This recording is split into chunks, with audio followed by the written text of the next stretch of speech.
Hello and welcome to Betwixt the Gladiators, the show where a literary gladiator has the honor and privilege to be in the presence of somebody that is brilliant and spectacular within the booktube community.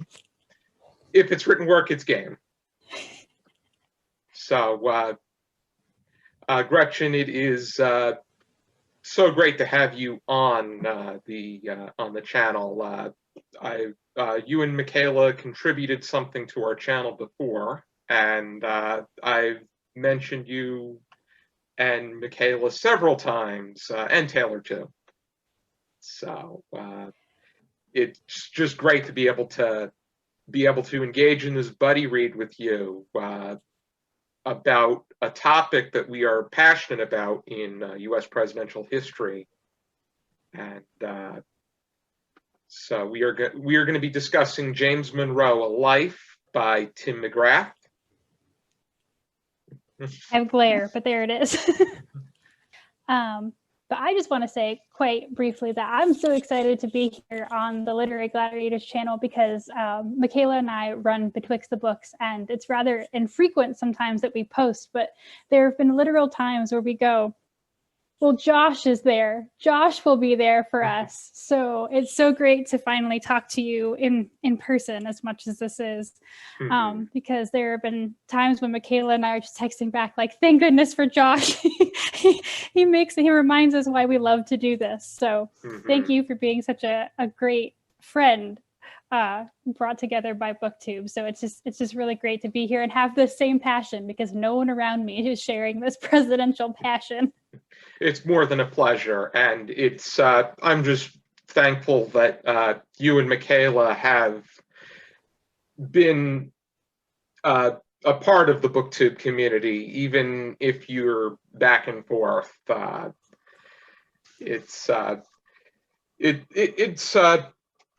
been on BookTube I've been producing content for 6 years, and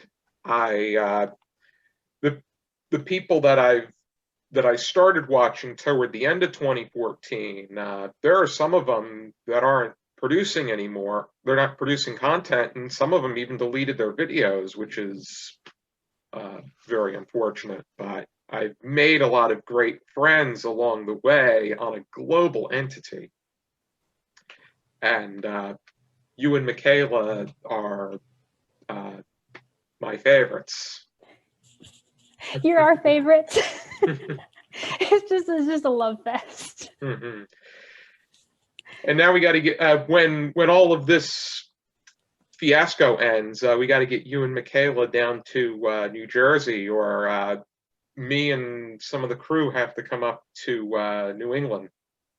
Yes, absolutely, because Michaela has moved now. Michaela is outside of Massachusetts now, so it might be easier for me to pick her up on the way and head towards New Jersey. I think it's only about 4 hours. One of the gladiators is now 4 hours away because Jesse moved to Virginia, so everybody else is New Jersey now. But with regard to the book that we read, I picked this book up during the early months of the pandemic. It was a new released biography, and it just so happened that when I made mention to it on my channel, someone that owns a bookstore down in Stone Harbor said that he knew the person that wrote the book. So I was inclined to check it out on that basis. And then when you said that you were looking to read something about James Monroe, this looked like it would be a fitting biography. Yeah, this had popped up on my radar because I'm in the middle, well, not even in the middle anymore. I think I only have 12 or 13 left of reading at least one biography on every single American president, which I have been chronicling on my channel like a crazy person. And so Josh, you had showed me the Best Presidential Biographies website, And I had been lurking on that a little bit because it was very difficult to find something rather recent on James Monroe. And so I saw this this book pop up on the list of, upcoming or recent releases. And I was like, oh, finally something on Monroe, because I had to skip him earlier on. And then you were like, oh, I'm also going to read it. And I was like, time to fulfill a lifelong dream of reading a book with Josh. And this feeling is mutual too. But what's your general impression of the book? What did you feel you got most out of it? I mean, because James Monroe has popped up in many of my other biographies, because I've read, ones on Thomas Jefferson, James Madison, John Quincy Adams. I felt like there was this huge gaping hole in my understanding of this period of history, first of all, and then my understanding of James Monroe as a person who, if you read the ones on, Thomas Jefferson liked James Monroe. I read one on Alexander Hamilton, and Alexander Hamilton hated James Monroe. So it was good to finally get, one that was just James Monroe centric. Here's what happened. And so, I feel like it filled in a lot of gaps for me, which was very important. And as you can see from this is not a small biography. So there definitely is a lot of detail in it, which I think ends up leading to one of the book's negative points. But in terms of what I got the most out of it, I feel so happy that so many details now about how his presidency and his life worked are filled in for me. So I feel like I've closed that gap. It's 586 pages of biography alone. If you incorporate the bibliography and the acknowledgments and whatnot, that's a total of 738 pages. But out of the first 7 presidents, I believe Monroe is the one that has the least amount of information collected about him, and he's probably got the least amount of notoriety among the 7. But I think that McGrath definitely fills things in with the details as to what we should know about Monroe that goes beyond the Monroe Doctrine that his name is attached to, a greater elaboration on that, a greater elaboration on the era of good feelings. But as the two of us were talking about as we were reading along, there is a lot of discussion about leading up to his presidency. The first at least 60% is the years before his presidency. We don't get to his presidency until about 60% of the way through. And that is a bit challenging per se, not in the way that it takes away from detail pertaining to him, but at the same time, it does incorporate a lot about other people, where they can't talk, where they don't talk about him, they say a lot about other people. And by that, I mean his contemporaries and other people within that period of history. Yeah, I believe you had brought up the point that because there's so little information about James Monroe, it is hard to make a full biography on him. And it gets to the point, I feel, where during his presidency, it's a very, like you said, the pacing's a bit weird. If you're interested in learning about his presidency, it's not, a huge chunk of the book. But also I felt like when it got to describing the presidency, this is a good example of how a lack of primary sources can kind of make the presentation of it weird. Because, for instance, during his presidency, a lot of the direct quotation or fact comes from the diaries or letters of John Quincy Adams, who was James Monroe's Secretary of State. And that felt weird to me. Like it was, John Quincy Adams narrating the Monroe presidency for a good portion of it, I don't know, that just felt like odd and like I'm getting a very potentially skewed version of it. It would be, because John Quincy Adams and James Monroe did not necessarily have the same train of thought or belief system. John Quincy Adams was even though he was a Democratic Republican, he did align a little bit more with his dad's philosophies, politically speaking. But I do own John Quincy Adams's diaries. Library of America published them, and I would like to get to them at some point. But I do agree that to get many of the primary details of Monroe's life and his presidency through someone a little bit more subjective like John Quincy Adams would it does have an impact on the way that we see history, and Monroe's history in particular. Yeah, and I couldn't tell. I think this speaks back to a larger, I don't know if it's an issue with this book, but the book, I was trying to describe it to a friend, and I said that it was as if someone had put a whole bunch of bullet points together about James Monroe's life or events in his life in places, and then they just erased all the bullet points and put it into narrative and thought that that would be interesting. Because to a certain extent, some parts of this book are they're very, and then this happened, and then this happened, and then this happened. And there's not a lot of extrapolation. And you don't want, a lot of like overblown imagination in your biography, right? You want somebody who has made educated guesses. But to a certain extent, I felt much of this was quite dry. And just this happened, no explanation about why Monroe did what he did or how he felt about it. Just this is what happened, moving on. I think that it flowed a little bit better than that, but I do think that there were things that he did bring up, but could have elaborated a little bit more on. And I think that there were things that he did elaborate more on, but it were things that McGrath himself is interested in. And the fact that he previously published books called, he did a biography about John Barry. It was John Barry, an American hero in the age of sail, and Give Me a Fast Ship, the Continental Navy and America's Revolution at Sea. McGrath is an enthusiast for military history, and you can definitely see that in here because he gets very descriptive about Monroe's involvement in the American Revolution, where he served under George Washington.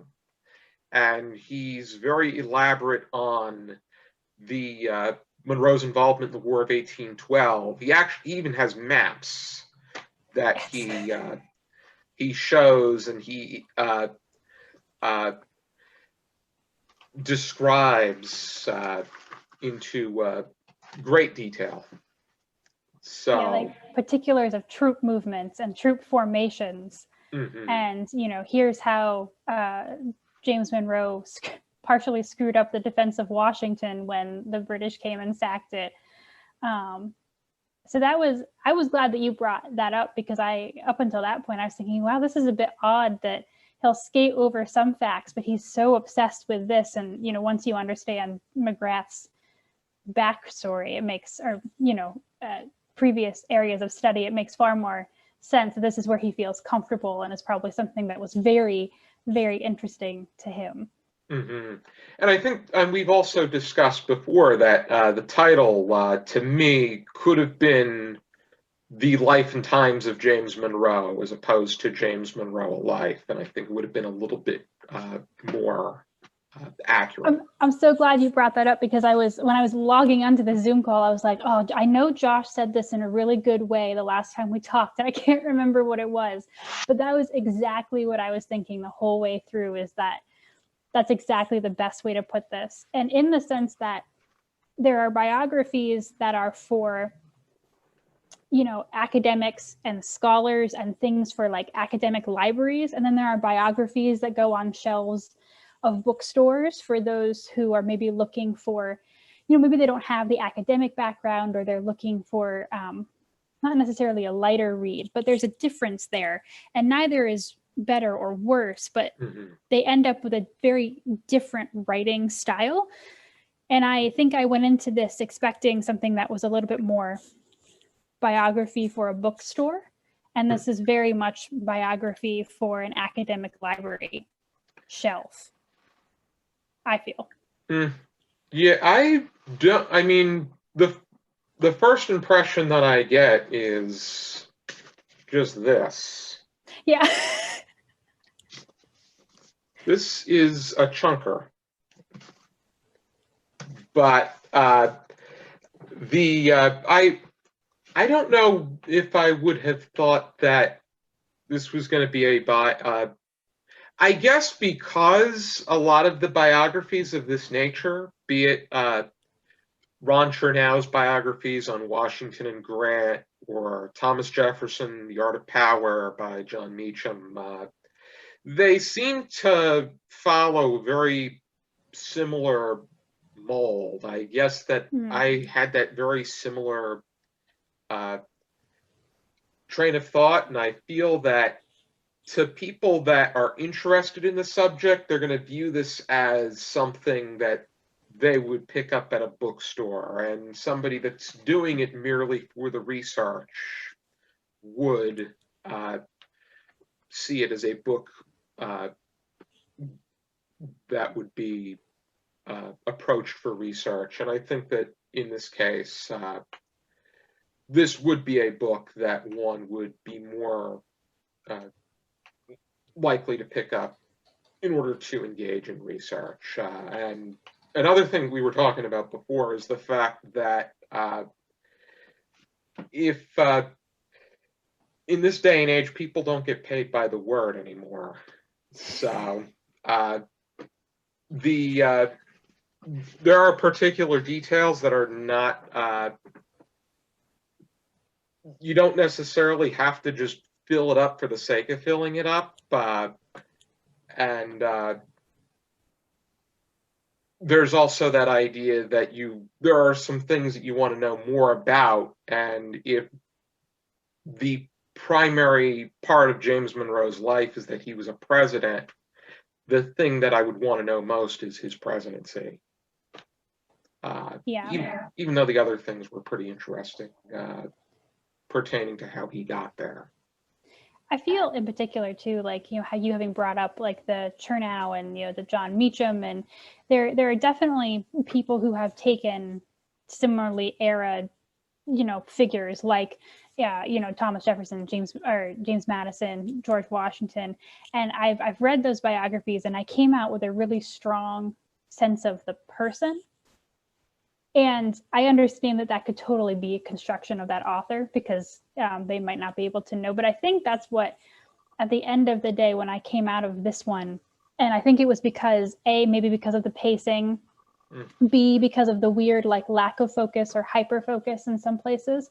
But I felt like I got to the end and I was missing as strong of a sense of the person of James Monroe. And I think this goes back to your point about it being about his life and times. I feel like I learned an incredible amount about the time, like America and the people around him and during his life.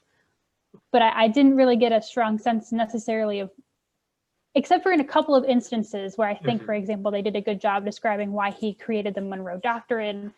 But like throughout the book, that kind of came and went for me. And that might have been a pacing problem. Yeah, I think that that's a good point that you make. And I agree that I was really questioning what exactly was his personality. I know that he touches upon it here and there, and on page 585 he does make mention to the fact that, and I quote, "In a 2013 study by Psychological Science magazine, the unpretentious Monroe ranked among the lowest presidents in grandiose narcissism, one area where a low rating is an asset." Alrighty. which I wonder where they got that from. yeah, they allegedly did a study on ranking them by their personality of that nature. I guess this is something that Andrew Jackson would be ranking very high in. But they did make mention to the fact that when James Monroe was taking his tour during his first term, he showed this great sense of relatability that people really embraced his very it was a very kind and understanding attitude that rang in what John Adams coined as the era of good feelings, and it would lead to a strong enough impression throughout the country that it would nearly get him reelected unanimously. He was reelected, but there was William Plumer prevented him from getting a unanimous reelection. Yeah, although I think I'm glad you brought this up, because when you hear the era of good feelings, you imagine that, oh, this entire part of, American history was just like fine and dandy. But I think it was really interesting how short of a time that really was when you think about it. And even though there was an era of good feelings, there were still things like with the economy or within his cabinet or things that were still happening that were causing issues. Because I feel like, you think of Monroe, and if you think of anything, you think of era of good feelings and the Monroe Doctrine, and that's everything. But they did a really good job of explaining, well, era of good feelings was just a small part. Oh. Is there even such a thing in politics, though? Because they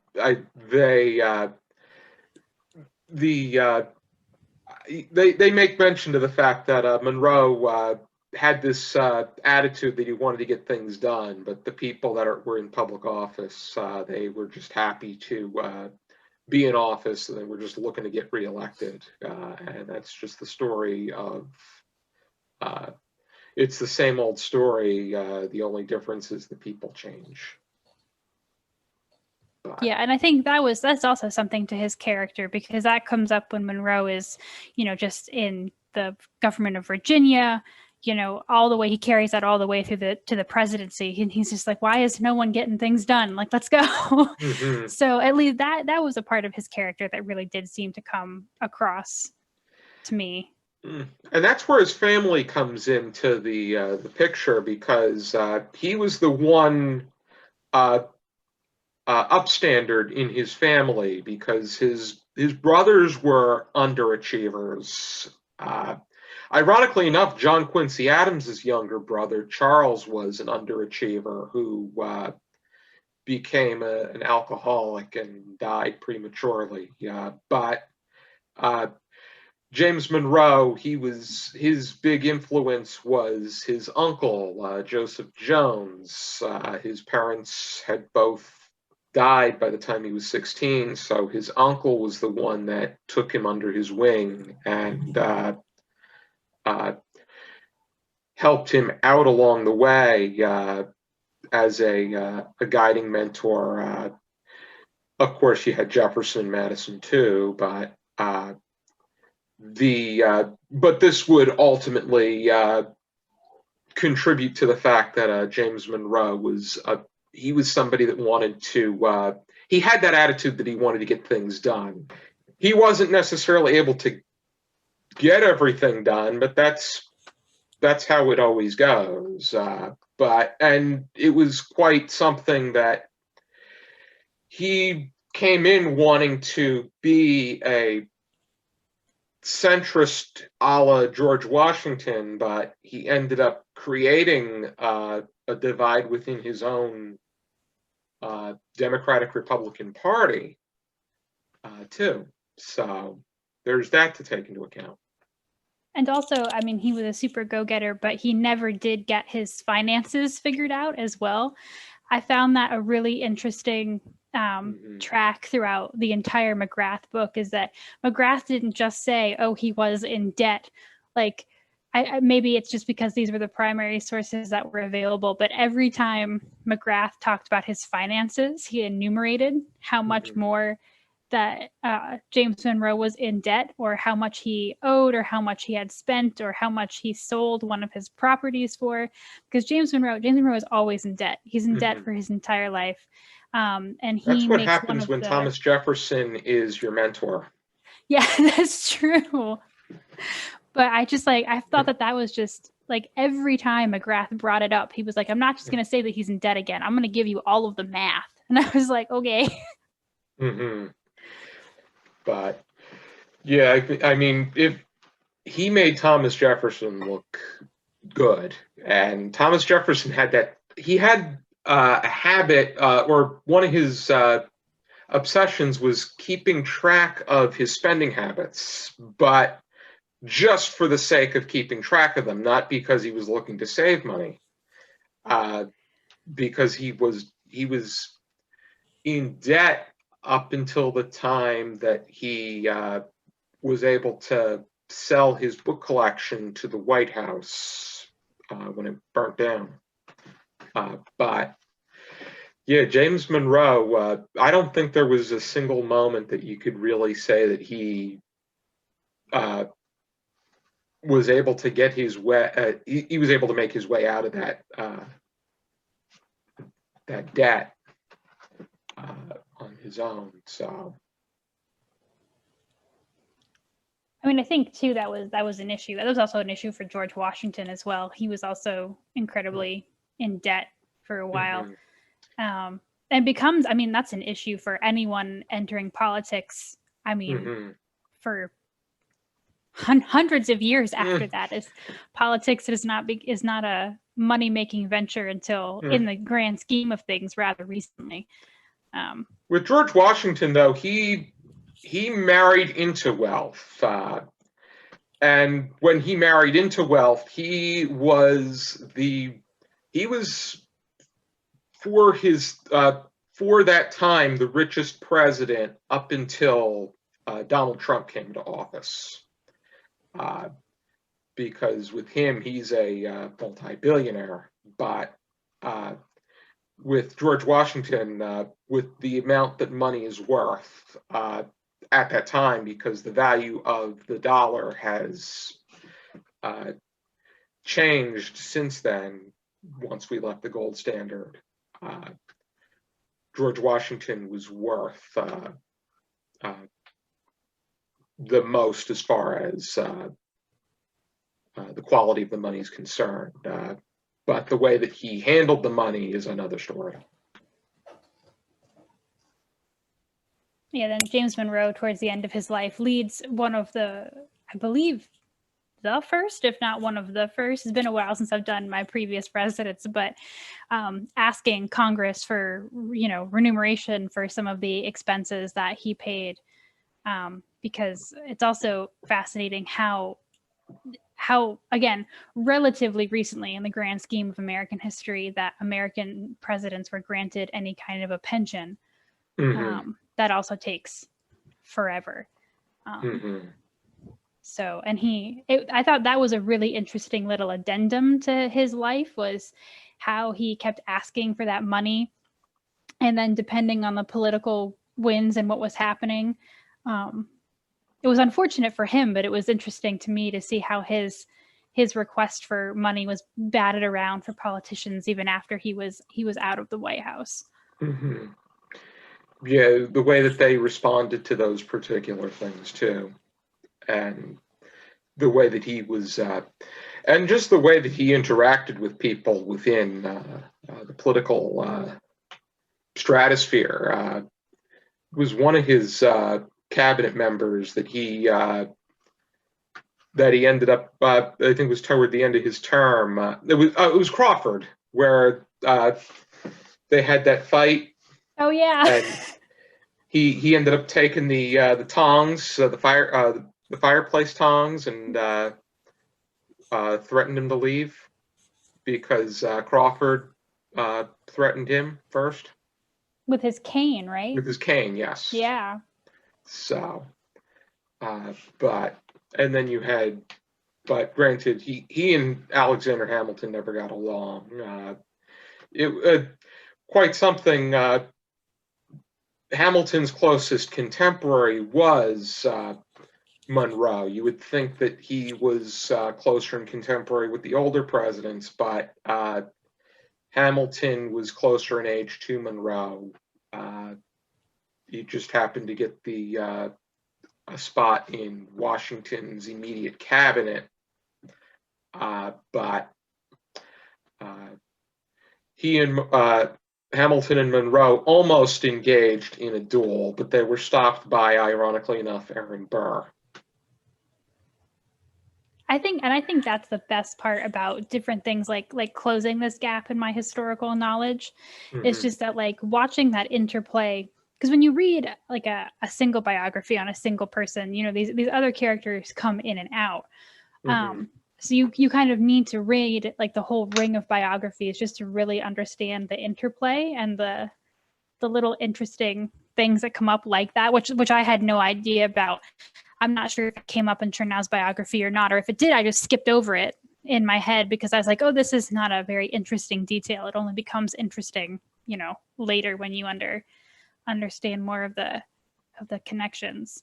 And I think that one of the good things that McGrath does do in here is that he's objective when it comes to talking about Monroe.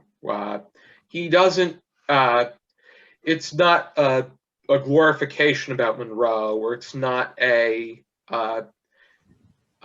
negatively bashing Monroe. It's he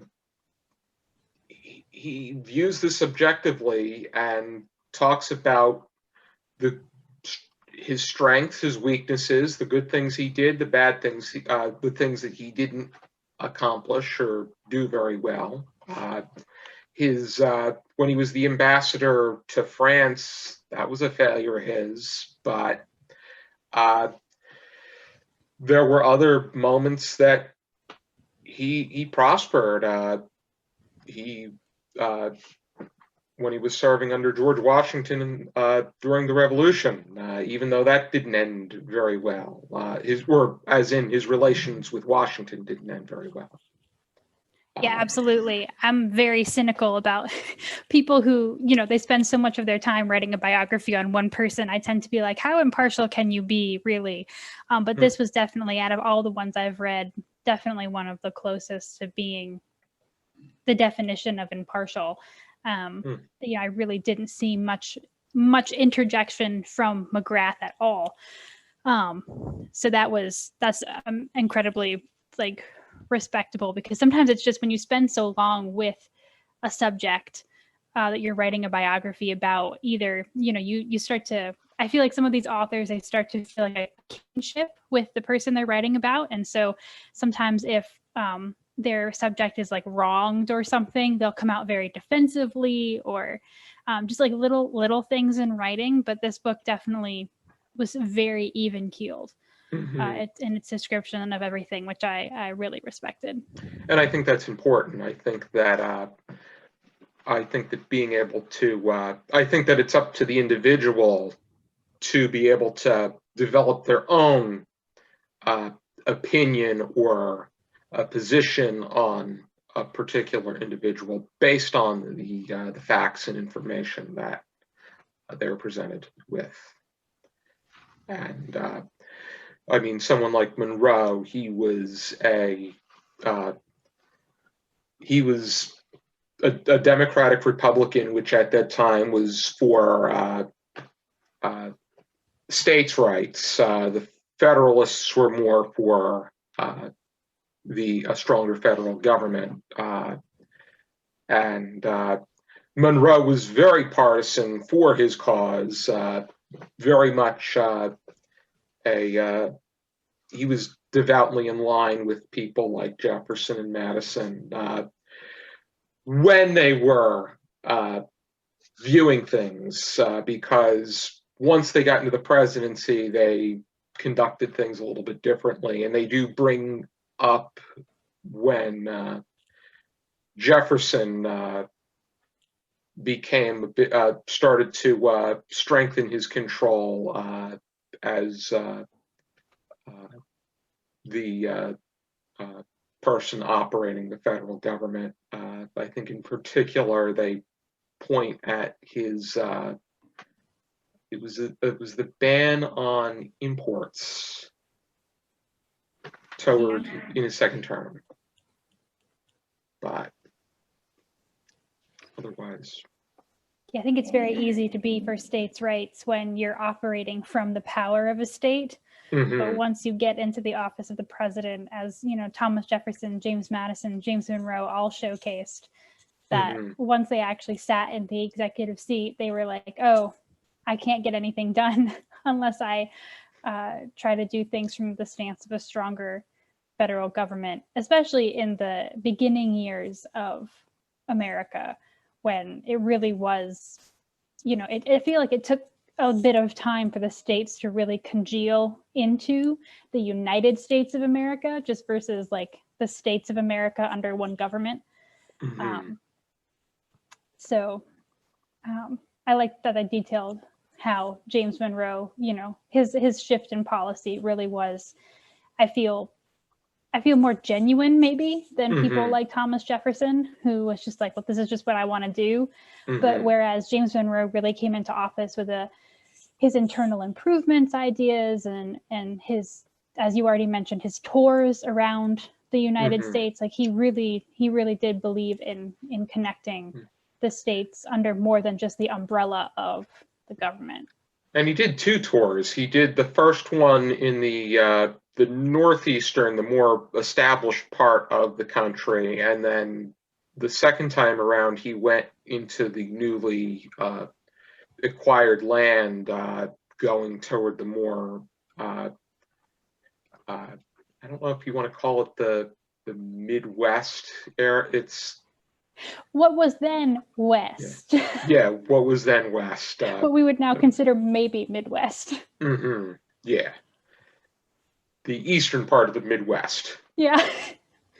Although he was supposed to go a little deeper into the West, but he got ill, if I remember, became ill, if I remember correctly. Yes. So he cut that one off a little bit shorter, but he really, that was his goal. He wanted to go as far west as he possibly could.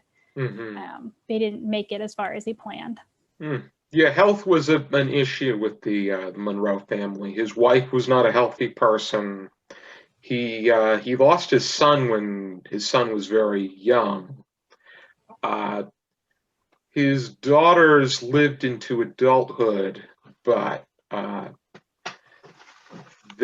think, if I'm not mistaken, one of them only lived into their 40s. The other one lived a little bit longer, but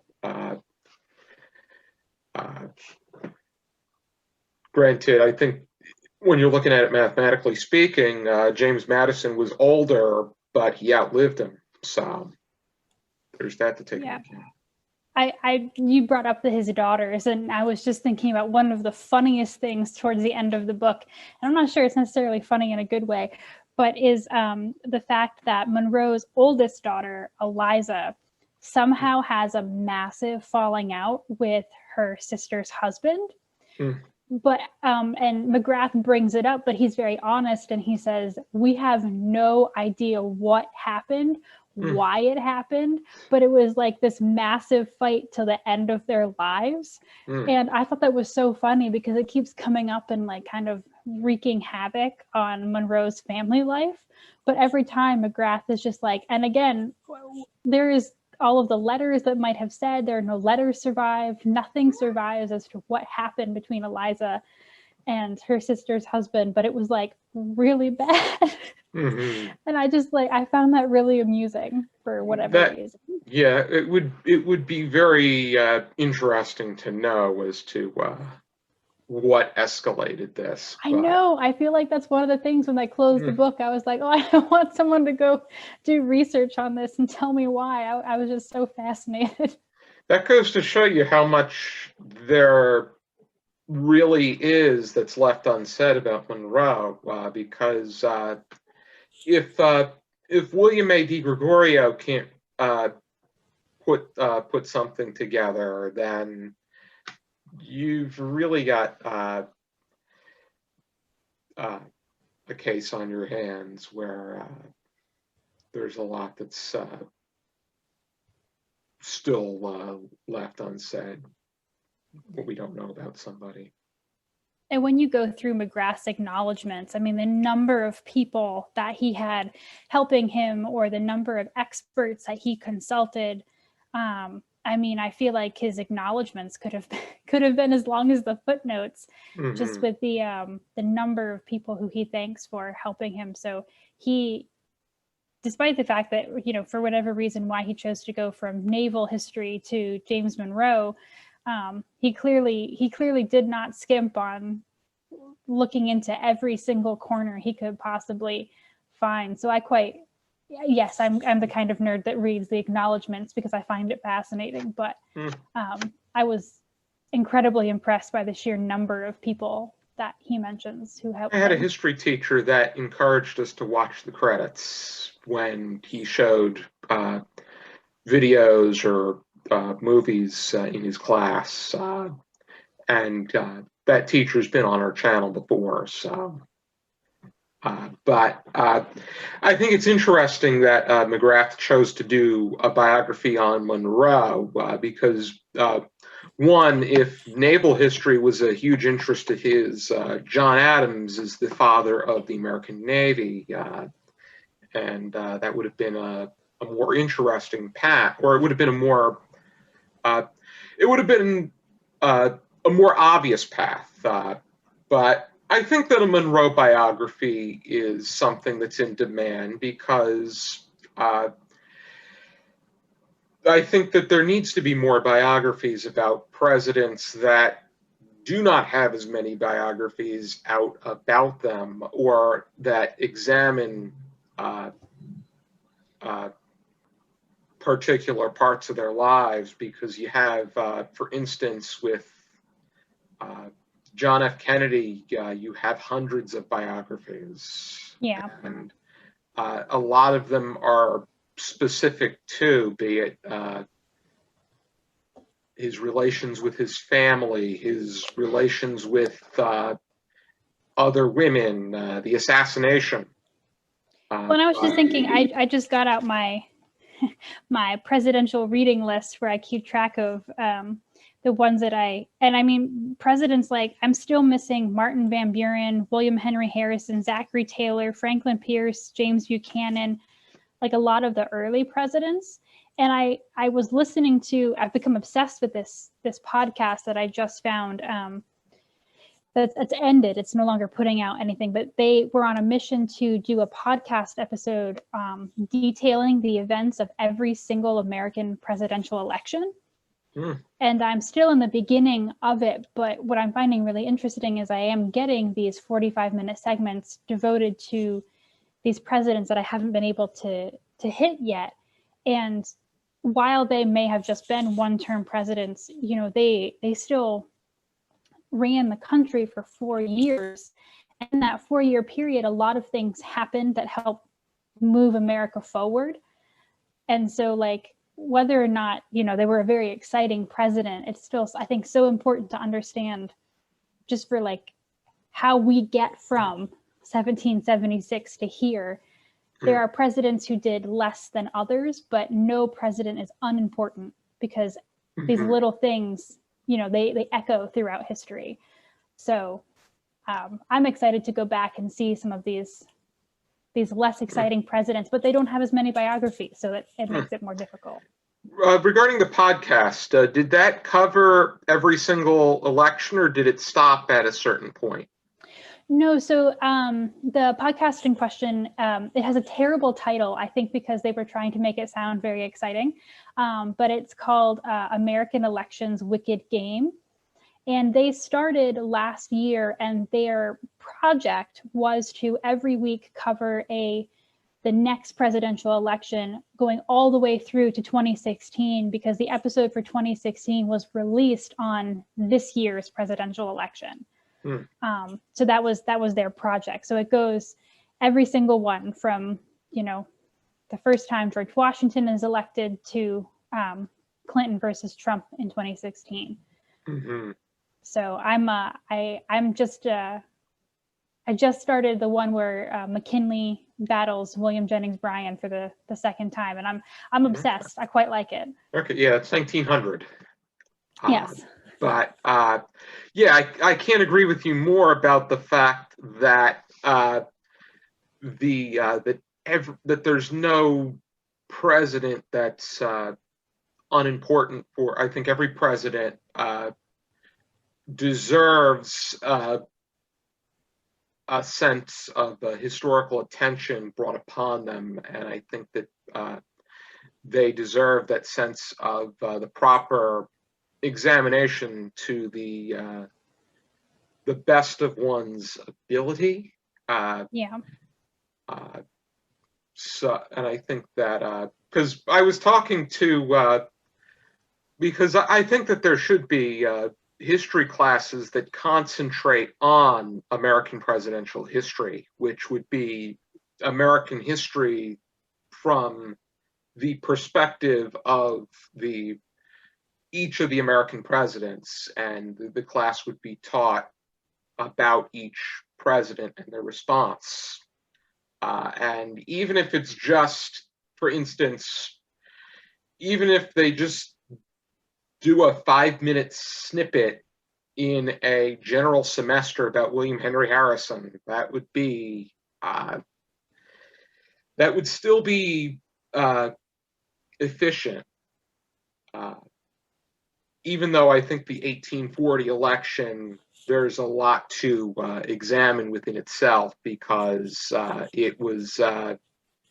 it's the birth of the modern day election, and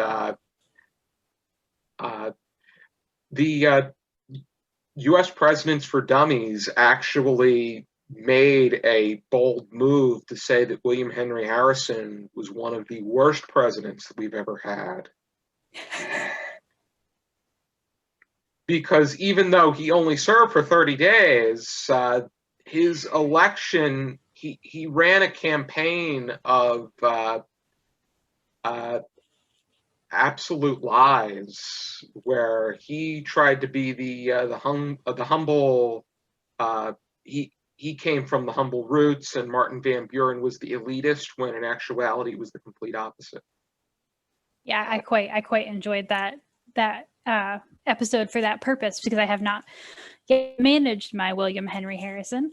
So I quite enjoyed that. And I think too, you know, like I was saying, you think of Monroe, and you know, there's not a lot of biographies about him, and yet when you think of all of our founding fathers, okay, yes, maybe Thomas Jefferson and George Washington are more exciting, and we still quote them today, but you know, presidents Kennedy, Truman, you know, we're still quoting the Monroe Doctrine. So his decisions have echoed, you know, into our lifetimes, and it's important that you know where that came from, because I think one of the things that reading all this history, you know, kind of shows is that everything is built on something that happened previously, but also people have managed to change so much of, you know, you hear like, oh, the way the founders did it, for example, but they managed to take a sentence Thomas Jefferson said out of context or something and say this was his belief, when actually that's not necessarily what it was when you understand it in context. So it's important for biographies as chunky as the McGrath, just to understand, you know, the Monroe Doctrine in its actual context. Yeah, I agree that it's very important that we see things from an objective point of view, and then allow the person to draw their own conclusion, but at the same time, they can draw their conclusion, but not make that conclusion a fact. Yeah, But another thing that really stuck out to me about Monroe was his passion for education and how he felt that it should be an equalizer, how everybody should have access to the proper education. Maybe not equalizer as in for our times, because within his times, even though he was he came from that he came from the same structure where he was against abolition, but yet he owned slaves. He felt that he believed that Native Americans should be educated, but that they should be educated within they should begin to think the way that we do and not live their own way of life. But I think that when he tried to encourage that sense of education, but he was turned down among the political establishment. And I think that at the very end of the book, they make a pretty kind nod about his admiration. When he went on his tour, he visited a school for those that were deaf, and it was Thomas Gallaudet's school for the deaf, and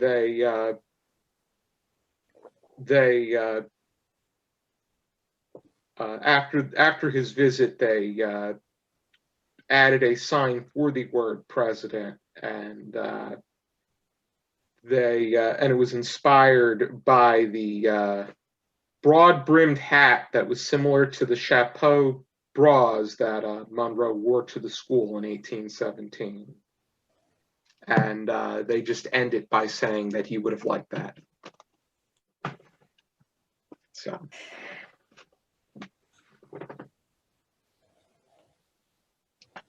But. I think for me, that's, on the one hand, when it ended like that, I was like, oh, that's so cute. And on the other hand, I was like, clearly you have ideas about like Monroe's emotional state. You could have put more of it in the book, but it was just such a good, I thought that was a good way to end it. Mm-hmm.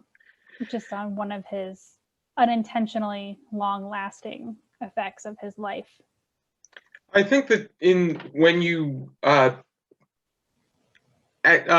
you're concluding a work, you become a little bit more comfortable in being able to interject a little bit more of not necessarily a subjective opinion, but more so more of a casual approach to the subject matter that you had just covered.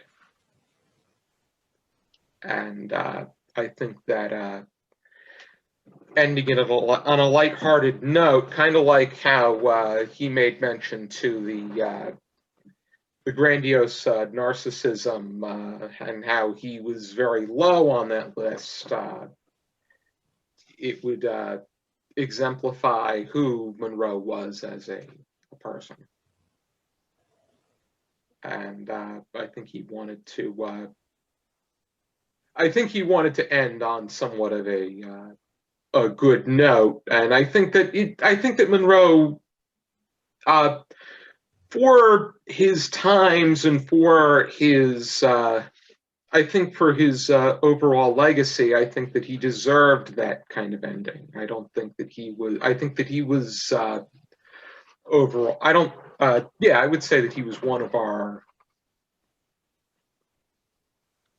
better presidents as opposed to one of our worst presidents. And in a sense, I mean, he really was. I think they make mention to the fact that hat was already a callback to the past, because he was the last founding father to be president. So in a way, he also kind of closed out an era, even though John Quincy Adams makes things a bit weird because he was a little bit old-fashioned himself and obviously was a son of a founding father, but James Monroe was the final founding father to be president. Yeah, that would. So that I is think true. I think that nice nod to history, he would have quite liked that as well. Yeah, I think so. Do you have any concluding thoughts pertaining to your overall impression? No, I don't think so. I was just so glad that, as you said, that McGrath had whatever led him to this. I was just so glad that this exists, because it is so hard to find stuff on Monroe, and you know that this is very recent research, and which I quite like.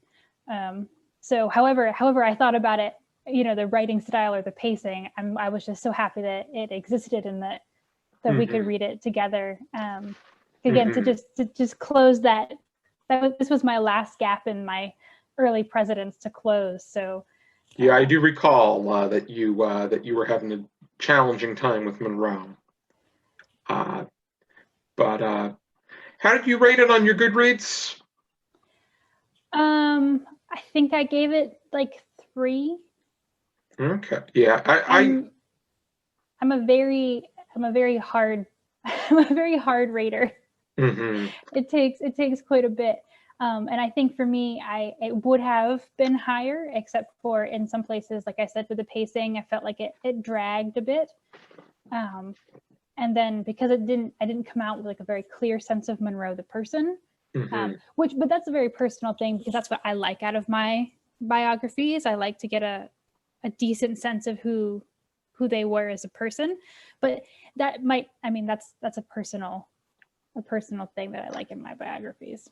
I'm giving it a 4 because I think that it touches upon enough of the details, and I feel McGrath is objective when it comes to presenting the information, and he covers everything that he needs to. I think that he fleshes out things that I did not know about, even though he could have fleshed more out on things that we should have known more about. And I also feel that it should have been more about Monroe and not. I mean, I think that it's important to know about the people in his life, but I think that if it was more about Monroe and less about other historical figures that probably could have had biographies of their own, yeah, I think that this would have been a stronger, longer withstanding biography. And then possibly tighter and not quite as long, or had then been able to give more space to periods of his life, such as the presidency, yes, as well. And I think that, I mean, when it comes to, with presidential biographies, I tend to find myself giving higher ratings, even though with, when I did the Herbert Hoover biography, I saw that there was common knowledge that was incorrect, so that bounced my rating down. Because if you can't tell me how old Lou Hoover was when she died, or how old Warren Harding was when he died, then either you need better editing, or you really need to reevaluate. Yeah, I think I ran into it wasn't a Woodrow Wilson biography, but it was a Edith Wilson biography, and there were several very major issues in the beginning. I couldn't even keep reading it. I was just like, nope. This is like, I mean, they were glaring issues, like using the wrong titles for members of the English royal family. Like it was bad. So I just said, no. But yeah, I think at this point, this year, especially with COVID and everything, I've just like, I've consumed so many of these biographies, like more than I normally would have in one year. I feel also that now I have to rate everything against the other things that I've rated. And I'm like, well, if I gave that 4 stars and that's how I thought about it, then I can't give like this 4 stars. I don't know. I get very persnickety about it.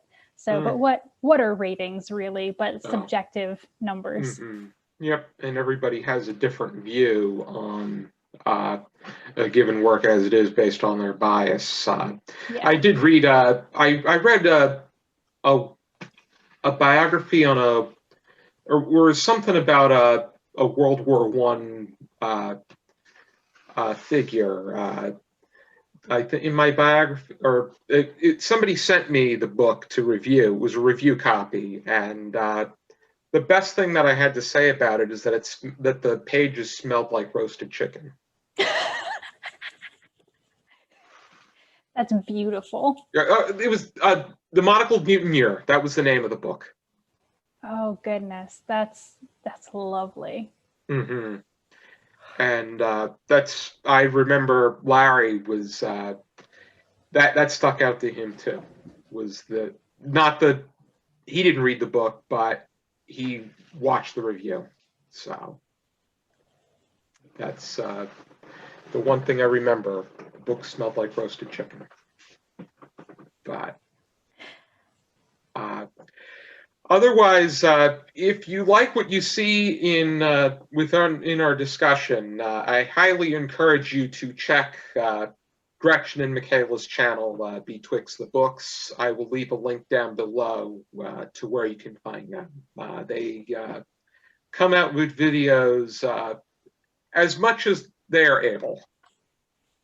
Although I will say I've been very proud. I think I'm on a 2 or 3 month streak of actually releasing a new video every Monday. So I'm very proud. I read a lot of young adult books.